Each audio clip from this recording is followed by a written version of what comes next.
ডিসেম্বরের মধ্যে কেন নির্বাচন নয়, এমন প্রশ্ন করেছেন বিএনপির স্থায়ী কমিটির সদস্য আমির খসরু মাহমুদ চৌধুরী। বলেন, অভ্যুত্থান পরিবর্তন সময়ে গঠিত রাজনৈতিক দল ছাড়া সবাই দ্রুত নির্বাচন চাইছে, আর সংস্কারের নামে কালক্ষেপণ হচ্ছে অভিযোগ করে স্থায়ী কমিটির আরেক সদস্য সালাউদ্দিন আহমেদ বলেন, ডিসেম্বরের আগেই নির্বাচন দিতে হবে, এর বাইরে যাওয়ার সুযোগই নেই। রাজধানীতে আলাদা অনুষ্ঠানে তারা এসব কথা বলেন। তানজিদ ভুঁইয়ার প্রতিবেদন।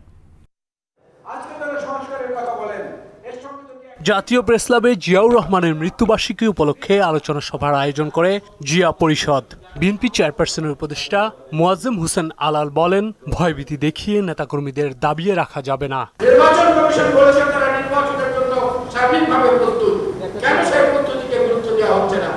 যেখানে কি কাজ করছে, কোন মানসিকতা কাজ করছে, সেগুলোকে ছেড়ে ফেলে দিন, মানুষের অধিকার আদায়ের প্রতি সম্মান দিন।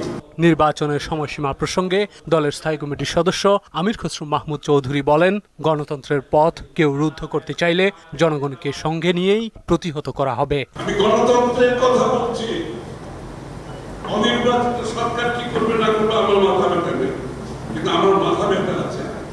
আমি একটা নির্বাচিত সরকার দেখতে চাই, আমি একটা নির্বাচনের মাধ্যমে বাংলাদেশের গণতন্ত্রের পুনঃপ্রবর্তন চাই। অভ্যুত্থানের পর যেসব দলের জন্ম হয়েছে কেবল তারাই নির্বাচন চায় না বলে অভিযোগ করেন তিনি। এই গঠিত যাদের নিবন্ধন হয় নাই, যাদের জন্ম 5 আগস্টের পর, কথা বলতে চাই না এই জন্য আমরা জাতিকে বিভক্ত করতে চাচ্ছি।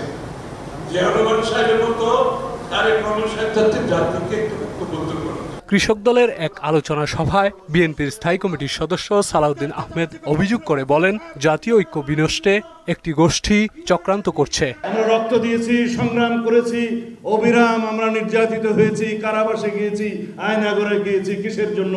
এই অধিকার আদায়ের জন্য। আর সেই অধিকার আদায়ের কথা বললেই যদি আপনারা নারাজ হন মাননীয় প্রধান উপদেষ্টা, সেটা খুব দুঃখজনক।